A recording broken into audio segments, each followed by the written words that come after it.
Welcome to a Christmas Lift to Work with Tina. And I'm Kate. Welcome. So, what can we expect, Tina? In the weeks ahead, Lift to Work is going to have a Christmas flavour. So we're going to have episodes on expectations and managing them at Christmas, how to deal with Christmas overwhelm, missing people at Christmas and how to deal with that, and creating your own traditions. All of those things that sometimes can be a little bit stressful. So, we're here to take the stress out of it and give you a nice, relaxing Christmas vibe. So, what have we got to grab, Tina? Grab your tissues, your turkey, your tinsel, and Oh, and your glass of mulled wine, everyone. Alcoholic or non-alcoholic, it's up to you. yeah, and welcome to a Christmas. Lift to work.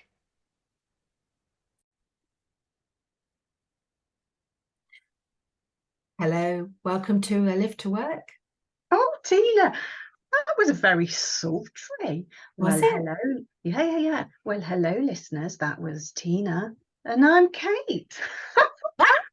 Well, I don't know how I came about that, but I'm happy to take any voice work if anyone's listening. Oh, listeners. Oh, hello, everybody. So, this is our final part of our Christmas series. Before Christmas, anyway. We've got another one to come after Christmas. So, do you know what transportation we've got? No, it's not a sleigh. What is it? What is it? One of the best Christmas films in recent times. Polar Express, train, hello. Oh, heavenly, heavenly. Well, here in Devon, in a place called Seaton, there's a tramway, a like old fashioned tramway, and they do a Polar Express experience. And me and my daughter did it last year, and it was amazing. I've wanted to do it for absolute years, and I thought I'd just treat us to it as part of our Christmas gifting, and it was amazing. The actors were incredible. The whole thing was just fab. So I think the fact we're on the Polar Express is excellent. And we'll be drinking hot chocolate then at one point. Yes, absolutely. And so, listeners, why have I chosen? Yes, why? Why, Why? Kate? Well, this podcast is about traditions, Christmas traditions, and for us as a family, we listen to a lot of Christmas music, and one of the most it's just such a beautiful composition is the music from the Polar Express. Mm. And what a great film to watch over Christmas. And it's interesting, isn't it, that as you were talking about that, you sounded so happy. And I think Mm. when you create something original and fresh for you and your family, or you yourself, it's just so exciting. And I think having a bit of excitement at this time of year is a really good thing. And sometimes Kate and I wanted to talk about this because you can get a bit tied down in what went before. And Mm. so a little bit of tradition, I suppose the word means, handed on from generation to generation, doesn't it? A little bit of tradition is fine, isn't it? This is what my grandparents did, the parents before them. This is what my church or my spiritual life does. That's kind of all good, isn't it, as a framework for continuity? And there's a lot written about how we all need some of these frameworks in our life to give us Mm. meaning, but actually adding in a little bit of freshness for Yeah. yourself, or stopping doing something that no longer gives you pleasure just because someone else used to do it, is good. And when two families when people, oh gosh, words, Kate, words, when two people come together with different traditions, which is, it's what happens when Mm, when you start your own little family, whether that be two people, six dogs and one cat, or two people and kids. mm, It's important that that you have your own, whether Yeah, that be a combination or something completely different. yeah. And I think it's just that idea that you can imagine yourself into quite a contented place, thinking, what's meaningful to me and my family. So, Mm, we will all have our own, but for us, it's always getting the tree is a big part of what we get up to around Christmas. And as a child, we had an artificial tree, and I think they're fantastic. But I always used to desperately want to have a real tree. And so when I was an adult and I was able to have my first real tree, even though it was a bit small and spindly, it was still very special. That became a huge part of me, and I love the scent of it. I'm very kind of sensory in that way. So that going to choose it, we always talk to my husband about which one we're going to choose and make him look at lots of different ones. The whole finale about getting in the car, the whole thing is just a great part of it for us. And in the background, when we decorate it, we always put the film on A Muppet Christmas Carol, because I love the Mises in it. And it would be great if our listeners could comment on their favourite movies and why they love them. So we share a bit of our, yes. For us, it's A Muppet's Christmas Carol, Christmas Eve. yeah, just Like such the lamp, not the rat. Like the lamp, not yeah, the rat. just Oh, a bit of Michael Caine, what's not to like. So, yeah. so there's things that, we can do. But I'll share a bit more of kind of growing up. In our house, we always opened all our gifts in one shot, and it seemed to take forever. And you had to observe the other person opening their gift. It just seemed very orchestrated, and it seemed to go on a long time.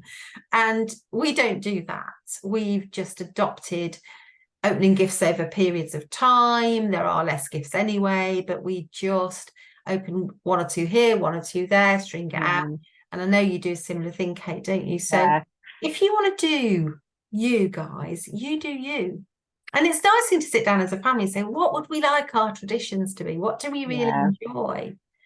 And I think with some of it, like thinking about the whole conversation in terms of traditions, it's memories, isn't it? Like the things that you think about, the laughs that you have, like, and how weird, like the traditions say. My brother-in-law, Dave, always likes to have the last present, to the point where I mean, they've been married like 20 odd years, to the point where he would used to hide one of his presents. So he'd be like, oh, look at this is the last present. Well, we caught on. So what we would do, and we do it every year now, is we would hide one more present for everybody, so that he'd be like, oh, one more present, it's mine, it's the last one. And we'd be like, oh, look at these presents that we just happen to have found. And it's kind of a standing joke, but it's just brilliant because it makes us laugh every day.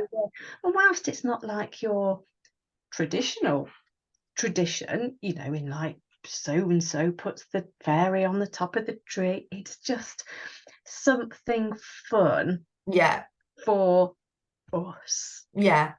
And we do Christmas jumpers on Christmas Day, and my other half doesn't love Christmas jumpers, so the fact that he joins in reluctantly is always hilarious. And his Christmas jumper often just says something like "bar humbug."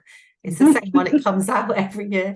So it's just having fun with your own selves and the things that your values. And I guess in NLP and coaching, we talk about values a lot, and we talk about this method of eliciting your values. But even getting to a place of like listing what's important to us, what matters to us, what makes us feel contented and happy and uplifted, do that stuff. And I had a friend who came from a family where sadly they'd had some loss at Christmas. People had died around about that time of year. But also her family had this thing about you must take Christmas wreaths to the cemetery or the crematorium. And so their Christmas Eve tradition was to go and take these wreaths. She said it used to be so depressing, and just like she used to really not want to do it. So as life has moved on, what she does now, she doesn't do any of that. She basically lights candles on Christmas Eve for people that are no longer around, and just says something about, you know, your light still shines for us, or I can't remember, she's got her own words, but it just was beautiful. And she does that, and she gets one wreath and she makes it and she puts it on the door, and she says that's like her tribute to all of them. That's the kind of wreath that would have been taken to the crematorium. So she's kind of mixed it up a little bit, because the people who insisted on that are no longer around. But yeah, you can move on from some stuff that just doesn't feel right for you. Yeah, and it's acknowledging, you know, on all different parts. It might be that you as a person have had this particular thing that you do for such a long time, and if your children don't want to do it anymore, it's about acknowledging that and going, okay, they don't want to do it, I'm not going to get wound up about it. Yeah. And sometimes the things that feel familiar and nice just kind of come really spontaneously. So don't worry too much that you've got to design it. You know, for years I worked as a nurse, and I often work Christmas Day. And Christmas Eve, I try and work an early. So I finished at tea time, and we would go and see a Christmas film at the cinema.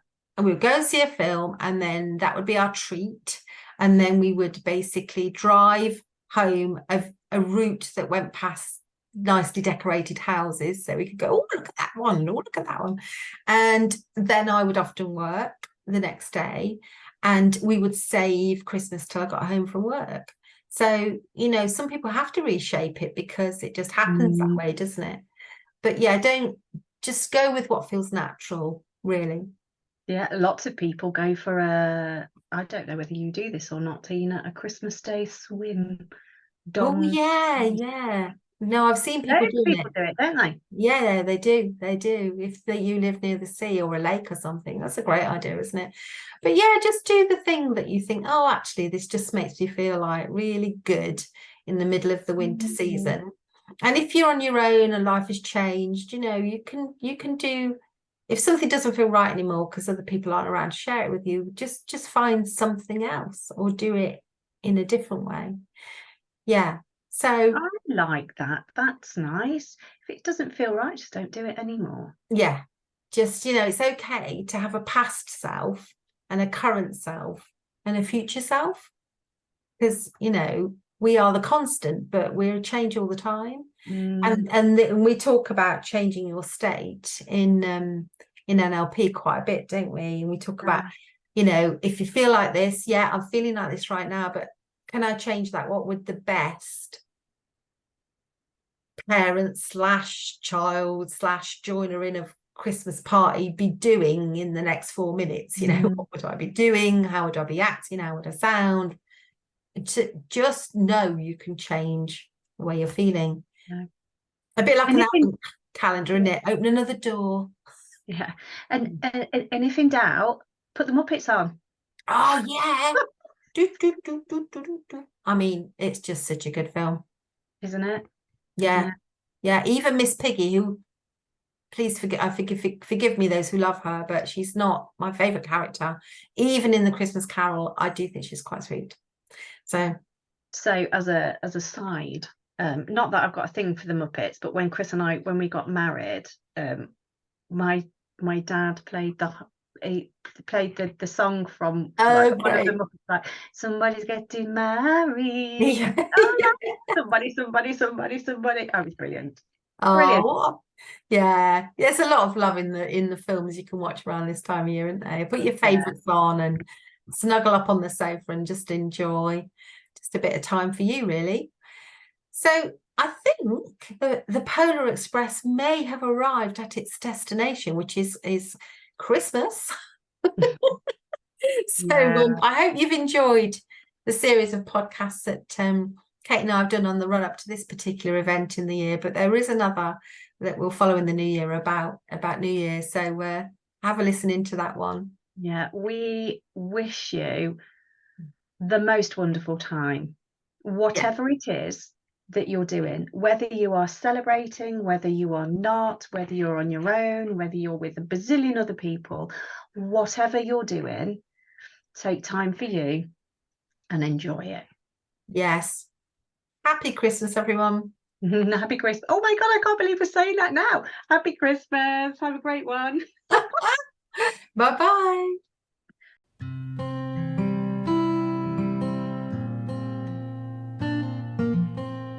To A Lift to Work, please subscribe, share with your friends and follow us.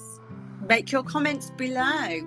So this is a quick disclaimer from us that just says that whilst we are registered practitioners, if you have listened to anything that has caused a trigger or you feel like you need medical attention or support, please go and see your GP or other registered healthcare professional.